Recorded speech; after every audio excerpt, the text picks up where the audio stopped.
Are you being strong or are you being defensive?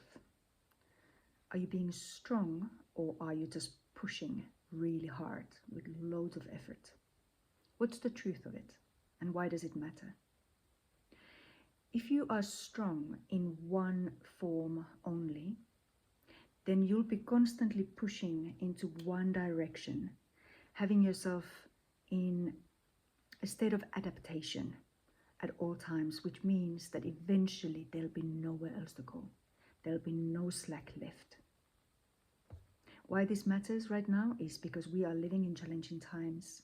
People are being challenged in so many ways. And I would love to see more people in true personal power, being able to stand in their sovereignty, meaning things that are happening outside of you, other people's thoughts, opinions, actions do not need to dictate your state. It's important to look at what personal power means to you, what strength means to you, what does it look like, and where in your life are you truly strong, and where in your life are you on autopilot, just responding from a dysregulated nervous system, from a body that's just been pushing for way too long. From the Oriental perspective, strength is your ability to respond and come back, meet a challenge and come back to center, kind of becoming like one of those sippy cups for babies with the magnetic bottom that just bounces right back up. When it's been knocked, it just comes right back up. And best of all, it's even got a lid on it that stops the contents from spilling out when it's being knocked. That would be a really great state for us all to be in, able to respond and return to center. I think Heart Math Institute describes resilience that way. It's your capacity to prepare for a challenge, a stress, meet it, deal with it, move through it, and then recover from it. Come back to center. This is what's going to keep your body functioning in a healthy way. This is what's going to keep your body in homeostasis, right? But the continuous push, being in a state of adaptation for extended periods of time, will eventually start to break systems down. That's when you will start to hang on to something, defend your rightness, that you are right, needing to win. This is when the body gets dysregulated, your nervous system gets dysregulated, you might find yourself unable to deal with conflict. If some kind of conflict arises, you end up numbing out, switching off, walking out the room. It could look like kindness that is actually fawning and people pleasing, needing to be liked, needing to be affirmed by others all the time, saying yes when you mean no, downplaying your own needs, belittling your own needs and your emotions. It could look like absolute freezing, being presented with a difficult question, not being able to speak, body turning into lead, immobile, like deer in headlights. It could look like collapsing. At the end of the day, just absolutely being done, throw in the towel, there's nothing left to give.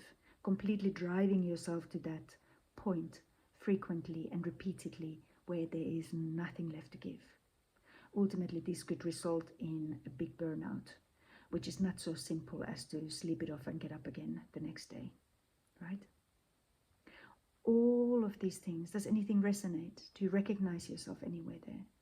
These are all signs that your nervous system is somewhat dysregulated, or even more so. And admitting the truth can sometimes be the thing that requires an incredible amount of strength.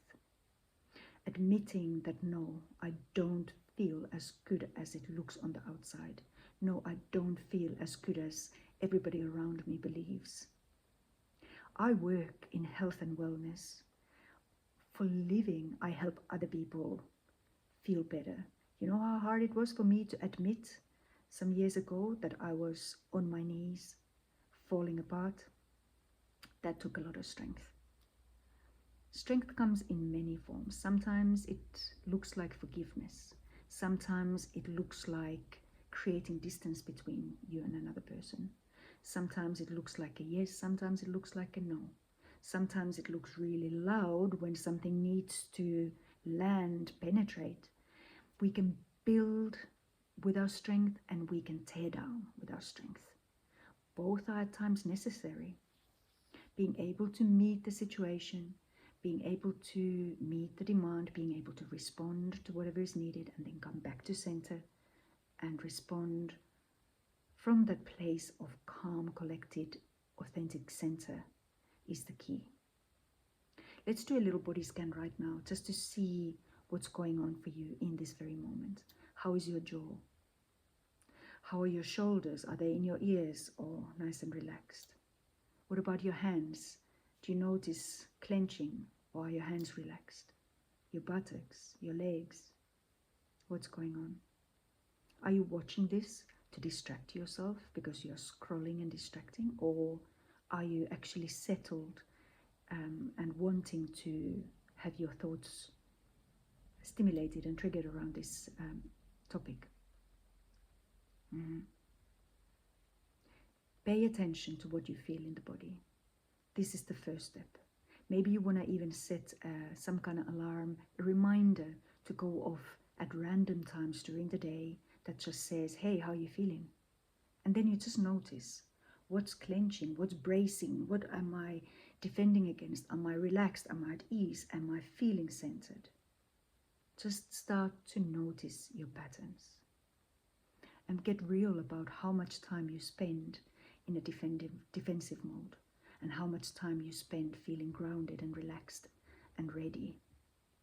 Relaxed and ready, that perfect balance state. For another beautiful bit of information that you can set an alarm for is to notice your thoughts. Are you fretting about the future, worrying about the past, or are you present? Get to know yourself. Change begins from where you actually are. So getting real and truthful and genuinely honest is where we need to begin.